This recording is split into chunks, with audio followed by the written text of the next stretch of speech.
नुपुर शर्मा, उनके ऊपर सारे दोष मढ़ देना, कन्हैया लाल जी की निर्मम हत्या, उनकी नृशंस हत्या, गला रेत करके उनको मार दिया गया और उसके बाद में यह कहना कि कन्हैया लाल की मौत की दोषी तुम हो नुपुर शर्मा, आज भारत की न्याय व्यवस्था पे पूरी दुनिया हंस रही होगी।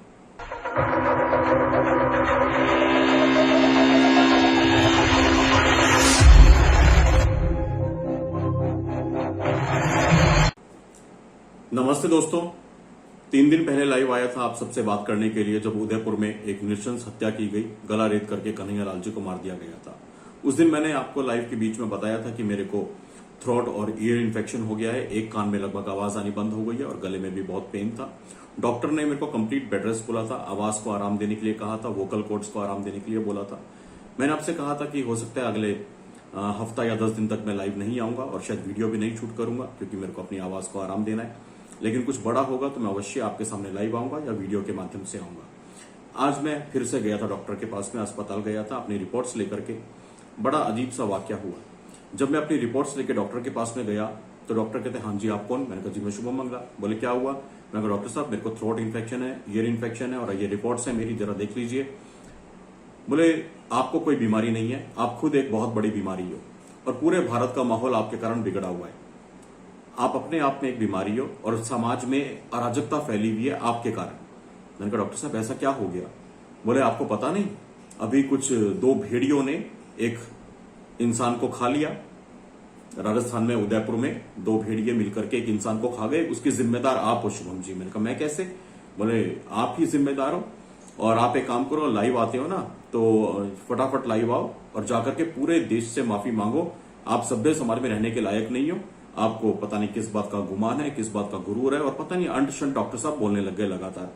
मैं बोलता रहा डॉक्टर साहब मेरी बीमारी। बोले बीमारी की बात नहीं करेंगे, बाकी दुनिया की सारी बातें करेंगे, तुम्हें कोई बीमारी नहीं है, तुम खुद अपने आप में एक बहुत बड़ी बीमारी हो। तो मैंने कहा डॉक्टर साहब इलाज तो कर दो मेरा, जो मैं दरख्वास्त लेके आया हूं, जो मैं अर्जी आपके पास लेके आया हूं। बोले वो हम नहीं करेंगे, हम बहुत बड़े सर्जन है, हम ENT स्पेशलिस्ट है और हमारा अस्पताल बहुत बड़ा है। तुम्हारी जो छोटी मोटी जो भी तुम्हारा रोना है इसको तुम निचली बेंच में, मतलब कि निचली बेंच कहें तो मेरे जूनियर्स से बात कर लो, मेरे कंपाउंडर मेरे नर्स जो होंगे वो तुम्हारा देख लेंगे ट्रीटमेंट। अब मैं मन में सोच रहा था कि डॉक्टर ऐसा है तो इसके जूनियर कैसे होंगे और वो इससे बाहर जाके क्या मतलब क्या ट्रीटमेंट करेंगे, क्या इलाज करेंगे, इनके प्रभाव में ही तो करेंगे सारा काम इसके कंपाउंडर इसके नर्स जो होंगे।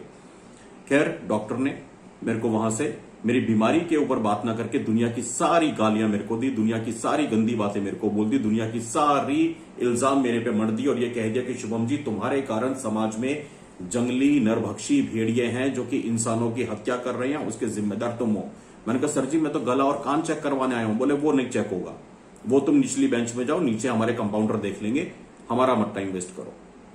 मैंने डॉक्टर साहब से पूछा कि डॉक्टर साहब चलो मेरी किसी बात से आपको अभी आपत्ति होगी, लेकिन एक चीज बताइए, फरीदाबाद वाली निकिता तोमर उसको भी कुछ भेड़िए खा गए थे, क्या उसका दोषी मैं हूं?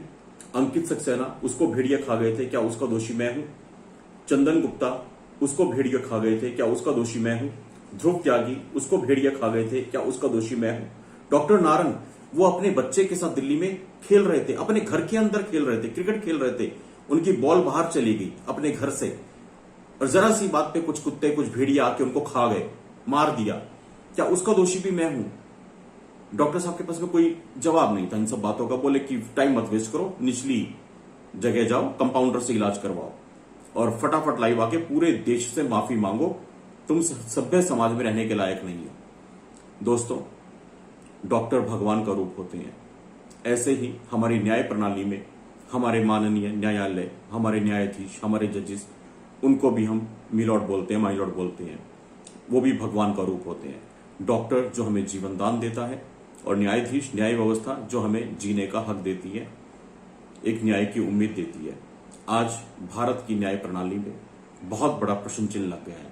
आज भारत की न्याय व्यवस्था में एक ऐसा काला दिन है, नुपुर शर्मा, उनके ऊपर सारे दोष मढ़ देना, कन्हैया लाल जी की निर्मम हत्या, उनकी नृशंस हत्या, गला रेत करके उनको मार दिया गया और उसके बाद में यह कहना कि कन्हैया लाल की मौत की दोषी तुम हो नुपुर शर्मा, आज भारत की न्याय व्यवस्था पे पूरी दुनिया हंस रही होगी। पूरे देश का मूड क्या है, क्या ये मिलॉर्ड नहीं जानते? पूरे देश का मूड अगर आज कोई देख रहा है तो वो अपने दिल पे हाथ रख के बताए कि क्या वाकई नुपुर शर्मा दोषी है। या वो मानसिकता दोषी है जो कहते हैं सरतन से सरतन से। और कितने सारे हादसे मैंने बताए, अभी कितने सारे नाम आपको गिनाए। अगर ये सूची लेकर के बैठे तो इनका नामों का कोई अंत नहीं है, कोई भी अंत नहीं है। डॉक्टर प्रियंका रेड्डी हो, कितने नाम गिनाए, कमलेश तिवारी हो, दुनिया भर के नाम गिना सकते हैं उंगलियों पे लेकर के। मंगोलपुरी वाला रिंकू हो, नीतू हो, कितने नाम गिनाए। क्या उन सब की दोषी विधुपर शर्मा है?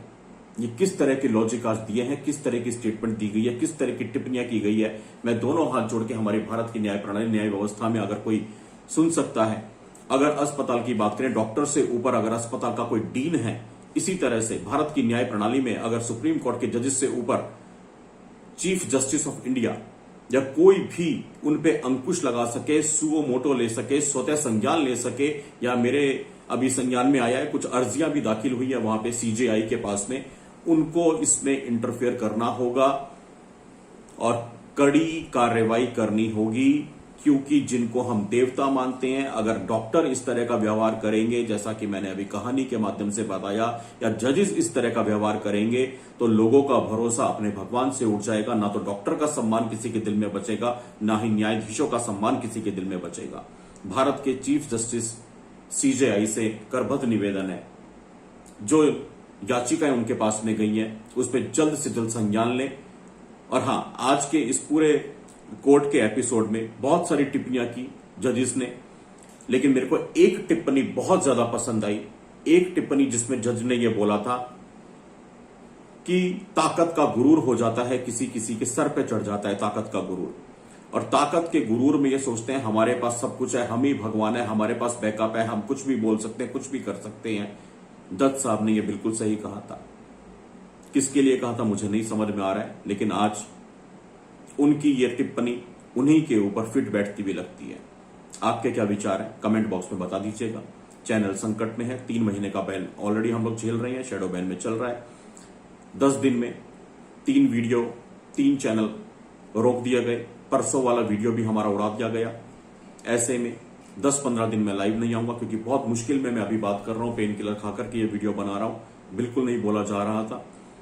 आप लोग साइबर सिपाही को अपना सपोर्ट देते रहिएगा, वीडियो को लाइक कर दीजिएगा, शेयर कर दीजिएगा, लोगों को चैनल से जोड़ते रहिएगा। देश के हालात जो हैं आपके सामने हैं, जो देश की बात करे, जो शांति बनाए रखने की बात करे, जो शांतिपूर्वक आंदोलन करे, हजारों की संख्या में सड़क पे आ जाए और एक कंकर भी ना उछाले, एक कंकर ना उछाले, उनको कह देते हैं कि आप असामाजिक अराजक तत्वों, और जो देश में आगजनी करे, बसे ट्रेनें सब जला दे, सब फूक दे, उनसे डर के शांति प्रिय, असली शांति प्रिय लोगों को कहा जाता है कि आप देश का माहौल बिगाड़ रहे हो, और जो देश को जला रहे हैं उनको कह देते हैं शांति प्रिय कौम के व्यक्ति।